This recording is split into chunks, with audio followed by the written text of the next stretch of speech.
I never imagined betrayal would creep into my life so effortlessly. My name is Ryan, a devoted husband, an unsuspecting fool who thought love could conquer everything. My wife, Emily, had always been the embodiment of grace, an angel in disguise, or so I believed. She had long auburn hair, emerald eyes capable of enchanting anyone, and a smile concealing wicked intentions. Our marriage had been solid, or, at least, that's what I convinced myself. Every morning, she would kiss my cheek, whispering promises that felt real. Her laughter once brought warmth, her touch ignited passion, but something had changed. A cold distance settled between us, an invisible wall I couldn't break. It started subtly. Late nights at the office, hushed phone conversations, giggles that weren't meant for me. My gut twisted, warning me of an impending storm, yet I ignored the signs.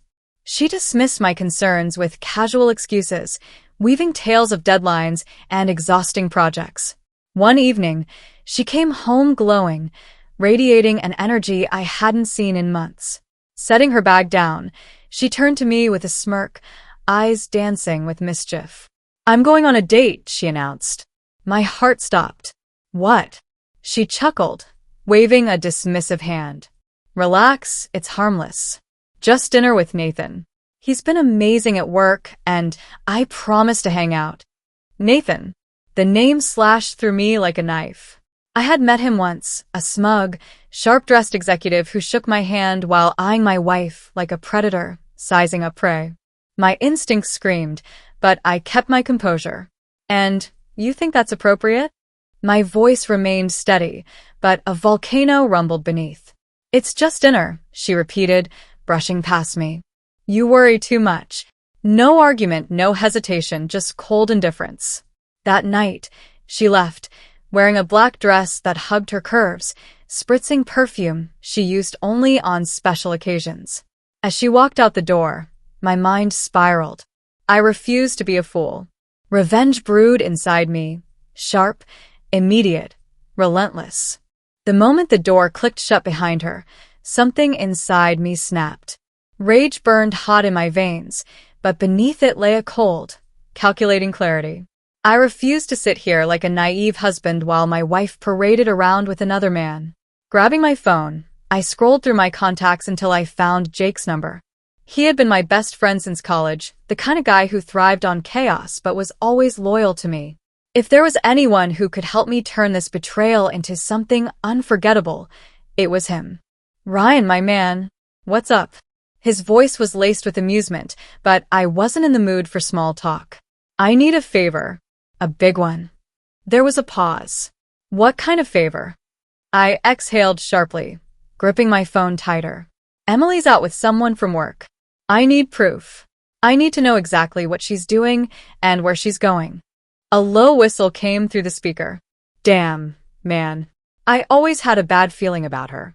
All right, I got you. I'll find out where they are." Jake had connections everywhere, clubs, restaurants, even high-end hotels. If Emily thought she could sneak around behind my back, she was in for a rude awakening. While I waited for Jake's update, I paced the living room, my mind racing. This wasn't just about catching her in the act. It was about making her regret every deceitful word, every stolen touch, every whispered lie. An hour later, my phone buzzed. "Got him," Jake said. "They're at that fancy rooftop restaurant downtown. Private booth, candlelight, the whole deal. Definitely not just dinner." My jaw clenched so hard it hurt. "Send me the location."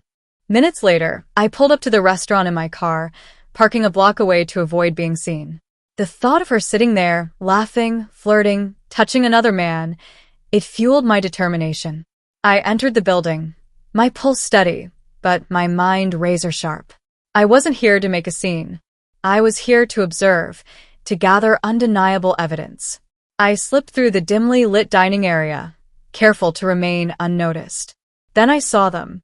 Emily leaned forward, her hand resting on Nathan's arm, her smile radiant in the flickering candlelight. He was speaking, but I barely heard him over the roar in my head. She wasn't just entertaining him, she was captivated. I pulled out my phone, snapping a few photos. But that wasn't enough. I needed something more, something that would make her world crumble, just as she was trying to destroy mine. A wicked idea formed. Revenge wasn't just about exposing her, it was about making her pay. And I knew exactly how to do it. I drove aimlessly for hours, my mind spinning in 1,000 directions. The betrayal was like a fresh wound that refused to stop bleeding. I had spent years building a life with Lisa, raising Emma, believing in the family we had created, only to find out it had all been a lie. Eventually, I found myself parked outside my best friend Jake's house. He opened the door before I even knocked, taking one look at my face before stepping aside. "Lisa?" he asked, already knowing the answer. "Lisa," I confirmed, my voice hollow. I sat down on his couch and finally let the weight of everything crash down on me. I told him everything, the late nights, the gut feeling I ignored, the moment I walked in and saw them together. The worst part, I admitted, wasn't just Lisa's betrayal. It was Emma's reaction. She acted like I was the bad guy, I muttered, shaking my head. Like I was the one ruining everything. Jake exhaled sharply. That kid's been drinking the perfect parents' Kool-Aid for too long. She probably romanticized them getting back together, saw you as the obstacle. His words stung because they were true. Emma had always put her biological father on a pedestal, despite the fact that Mark had never been a consistent presence in her life. And now that Lisa had welcomed him back into her bed, it was as if I had never mattered. I stayed at Jake's place that night, but sleep was impossible. My thoughts kept circling back to the house, my house, where Lisa and Mark were probably lying together, comfortable in their betrayal. I thought about Emma, who had dismissed me as if I were nothing more than a temporary inconvenience in her mother's life. By morning, I had made a decision. I wasn't just going to leave quietly. I was going to make sure Lisa and Mark felt the consequences of their choices. The first thing I did was call a lawyer. Lisa and I had a joint bank account, and I wanted to protect my assets before she could try anything. I also wanted to ensure I got custody of my son. There was no way I was going to let him grow up in a home where betrayal was treated as normal. Then, I went home. Asterisk, but not a lone star. Jake came with me, along with 2 of our other friends. I wasn't going to be humiliated again by walking into that house alone. If Lisa and Mark thought they could sweep this under the rug, they were about to get a very loud reality check. When we walked through the front door, Lisa and Mark were sitting in the living room like nothing had happened. Emma was next to them, a smug expression on her face. Lisa stood up. "Look, we need to talk." "No." I cut her off. "We don't need to talk. I just came to get my things and let you know I've already filed for divorce." She paled. "What? Already? Can't we just—" "There's nothing to discuss," I said coldly. "You made your choice, Lisa. Now you can live with it." Emma scoffed. "You're seriously going to break up our family over one mistake?" I turned to her, my voice quiet but firm. "Emma, this is not a family. This is a joke." For the first time, she looked uncertain. But I didn't have time for her doubts now. I moved past them and started packing my things. Lisa tried to argue. Mark tried to smirk his way through it, and Emma kept muttering under her breath about how unfair I was being. But I ignored all of them. By the time I walked out of that house for the last time, I felt lighter than I had in years. Lisa thought she could have it all, her ex-husband, her family, her comfort. But she was about to learn that betrayal came with consequences. The weeks that followed were a whirlwind of legal battles, emotional wreckage, and the slow, painful process of untangling my life from Lisa's. But through it all, I remained focused on 2 things: finalizing the divorce and securing custody of my son. Lisa tried to play the victim, of course. She begged, pleaded, and even cried about how I was ripping our family apart. She swore she'd made a mistake, that she had been confused, that it wasn't what it looked like. But I had seen exactly what it was. Mark, on the other hand, had no shame. He acted like he had won, like he had somehow outplayed me. I could see it in his smug grin whenever I crossed paths with him, usually at the house when I went to pick up my son. But his arrogance only fueled my determination. And then there was Emma. At first, she avoided me entirely. She didn't reach out, didn't respond to my messages, and refused to acknowledge my existence when I picked up my son. It was clear she had chosen her side, and that side wasn't mine. That hurt more than I cared to admit. I had spent years trying to be a father figure to her, only to be tossed aside like I never mattered. But karma has a funny way of working. It didn't take long for the cracks in Lisa and Mark's so-called reunion to start showing. Mark, true to his nature, wasn't the devoted partner Lisa had imagined he would be. Within a few months, I started hearing rumors. He was drinking more, staying out late, and, from what mutual acquaintances told me, possibly seeing other women behind Lisa's back. I would be lying if I said I wasn't satisfied when one day, Lisa called me out of the blue. She sounded different, defeated. I made a mistake, she admitted quietly. Mark, he isn't who I thought he was. I almost laughed.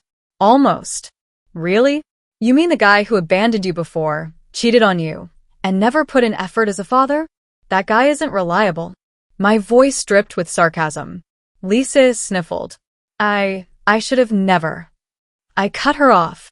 You should have never betrayed me. But you did.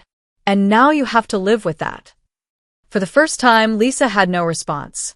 And then, a few weeks later, Emma reached out. She showed up at my door one evening, shifting awkwardly on her feet.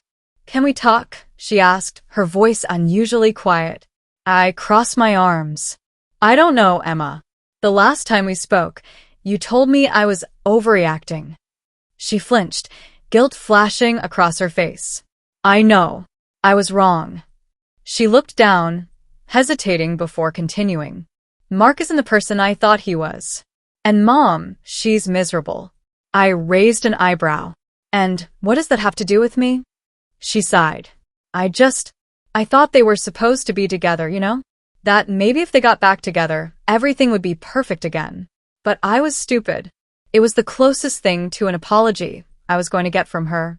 I spent years trying to be there for you, Emma. I said, my voice softer now. And when I needed you, you pushed me aside. She looked at me, her eyes shining with regret. I know. And I'm sorry. I studied her for a long moment before finally nodding. It's going to take time, Emma. Trust doesn't just come back overnight. She nodded in understanding. I get it. I want to try. I sighed and gestured for her to come in. Maybe, just maybe, something could be salvaged from the wreckage Lisa had left behind. As for Lisa and Mark, their so-called happy ending was already crumbling, and I wasn't going to be around to pick up the pieces. I had a new life to build. One where betrayal had no place.